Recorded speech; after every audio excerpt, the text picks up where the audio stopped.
ମୋ ନାଁ ସୁଶାନ୍ତ। ମୋ ଘର ଗଞ୍ଜାମ ଜିଲ୍ଲାରେ। ମୋର +3 ଶେଷ ହୋଇଗଲାଣି। ଆଉ ମୁଁ ଏବେ ଘରେ ଗଭର୍ଣ୍ଣମେଣ୍ଟ ଏକ୍ଜାମ ପାଇଁ ଟ୍ରାଏ କରୁଛି। ମୋ ସାନ ଭଉଣୀ +2 ଫାର୍ଷ୍ଟ ଇୟରରେ ପଢ଼ୁଛି। ସେ ନୂଆ ନୂଆ କଲେଜ ଯାଉଛି। ସବୁବେଳେ ସେ କଲେଜ ଯିବା ସମୟରେ ତା ସାଙ୍ଗ ଅଲିଭା ବୋଲି ଗୋଟେ ଝିଅ ଆସେ। ଆଉ ଦୁହେଁ ସାଙ୍ଗ ହେଇକରି ମିଶିକରି କଲେଜ ଯାଆନ୍ତି।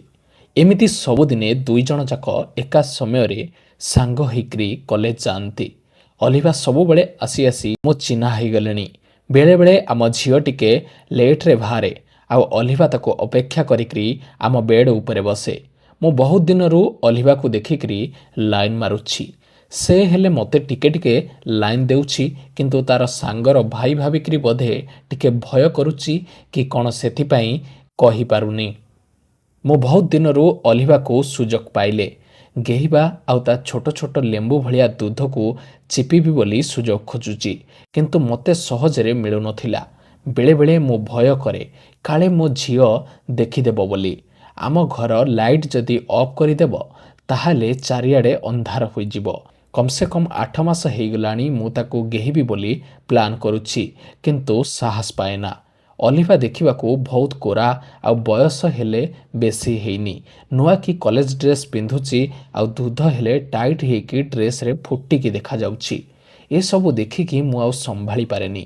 ମୁଁ ବହୁତ ଥର ଅଲିଭାର ବିଆ ଆଉ ଦୁଧ ବିଷୟରେ ମନେ ମନେ ଭାବି ଲାଟ୍ରିନ୍ରେ ହଲେଇ ଦେଉଛି। କିନ୍ତୁ ଦିନେ କ'ଣ ହେଇଛି ନା, ସେ ଆମ ଘରକୁ ଆସିଛି ଆଉ ଠିକ୍ କିଛି ସମୟ ଭିତରେ ବିଜୁଳି ଘଡ଼ଘଡ଼ି ମାରିକରି ମେଘ ବର୍ଷା ଆସିଲା ଜୋରରେ। ସେଦିନ ଆମ ଘରେ ମୁଁ ମୋ ଭଉଣୀ ଖାଲି ଥିଲୁ, କିନ୍ତୁ ଅଲିଭା ହେଲେ କଲେଜ ଯିବ ବୋଲି ଆସିଛି। କିନ୍ତୁ ସାଙ୍ଗେ ସାଙ୍ଗେ ବର୍ଷା ହେଇଗଲା। କିଛି ସମୟରେ କରେଣ୍ଟ ହେଲେ କଟିଗଲା। ଚାରିଆଡ଼େ ଅନ୍ଧାର ଅନ୍ଧାର ଦେଖାଯାଉଥିଲା ଆଉ ଝାପ୍ସା ଲାଇଟ୍ ଦେଖାଯାଉଥିଲା ଆମ ଘର ସାରା। ଆମ ଘର ସାଇଡ଼ରେ ଟିକେ ଦୂରରେ ଆଉ ଗୋଟେ ଘର ଥିଲା ଆମର। ସେଇଠି ମୋ ଜେଜେମା ରହୁଥିଲା। ଆମ ଘରେ କିଏ ହେଲେ ନଥିଲେ, ସେଥିପାଇଁ ଆମ ଝିଅ ଭାତ ଖାଇବା ନେଇକରି ମୋ ଜେଜେମାଙ୍କ ପାଇଁ ବର୍ଷା ସମୟରେ ଛତା ଧରିକରି ଗଲା।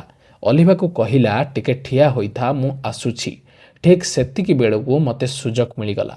ମୁଁ ତାକୁ ଖାଲି ନଜର କରିକି ଲାଇନ୍ ମାରୁଥାଏ। ସେ ହେଲେ ମୋତେ ସେତିକି ଭିତରେ ବୋଧେ ପସନ୍ଦ କରୁଥିଲା କି କ'ଣ ମୁଁ ଜାଣିନଥିଲି, କିନ୍ତୁ ବୟସରେ ମୋ ଠାରୁ ବେଶୀ ସାନ ହେବ ସେତେ ଟ୍ରାଏ କରୁନଥିଲି। ହଠାତ୍ ଆମ ଝିଅ ଯେମିତି ଭାତ ନେଇକି ଜେଜେମାଙ୍କ ଘରକୁ ଯାଉଛି, ମୁଁ ସିଧା ଅଲିଭା ପାଖକୁ ଯାଇ ତାକୁ ପଛପଟୁ କୁଣ୍ଢେଇକି ଧରି ପକେଇଲି। ଆମ ଘର ଅନ୍ଧାର ଦେଖାଯାଉଥିଲା। ଘରେ କେହି ନାହାନ୍ତି। ସେ ହେଲେ ଆଉ କିଛି କହିପାରୁନି, ମୋତେ ଖାଲି ଟାଣି ହେଲା ଭଳି ହେଉଥିଲା। ମୋ ବାଣ୍ଡ ପୁରା ଟେଙ୍ଗେଇ ହେଇକରି ଥିଲା। ସେତେବେଳକୁ ମୁଁ ତାକୁ କୁଣ୍ଢେଇକି ଧରିକରି ଦୁଧ ଦିଟାକୁ ଚିପିବାରେ ଲାଗିଲି। ତା ପଛପଟକୁ କୁଣ୍ଢେଇକି ଧରିକି ତା ଗାଣ୍ଡିରେ ସିଧା ବାଣ୍ଡକୁ ଟେଙ୍ଗେଇକରି ଠେଁସି ଚାଲିଥାଏ। ଜଲ୍ଦି ଜଲ୍ଦି ଗୋଟେ ହାତ କଲେଜ ଡ୍ରେସ୍କୁ ଗୋଟେ ହାତରେ ଟେକିକି ଆଗପଟୁ ଲେଗିଂ ଭିତରେ ହାତ ପଶେଇକି ଚଡ଼ିରେ ହାତ ମାରିକି ବିଆର ଫାନ୍ଦରେ ଆଙ୍ଗୁଠି ପଶେଇ ଚାଲିଲି। ପୁରା କୁଣ୍ଢେଇକି ଧରିକି ବିଆରେ ଆଙ୍ଗୁଠି ପଶେଇ ପଶେଇ ନାଳୁଆ କରିଦେଲିଣି। ସେତେବେଳକୁ ସେ ଖାଲି ହେଉଥାଏ, କିନ୍ତୁ କିଛି ହେଲେ କହିପାରୁନଥିଲା। ଗୁଁ ଗୁଁ ହେଇକରି ମୋତେ ପଛକୁ ଠେଲି ପକାଉଥିଲା, କିନ୍ତୁ ମୋର ପୁରା ଟେଙ୍ଗେଇକରି ଅଛି। ମୁଁ ହେଲେ ଆଉ ସମ୍ଭାଳି ପାରୁନି। ସେତେବେଳକୁ ଭୟ ହେଲେ ଲାଗୁଥିଲା କାଳେ ଆମ ଝିଅ ଆସିଯିବ। ବାହାରେ ବର୍ଷା ହେଲେ ଜୋରରେ ହେଉଛି, ବିଜୁଳି ହେଲେ ମାରୁଛି।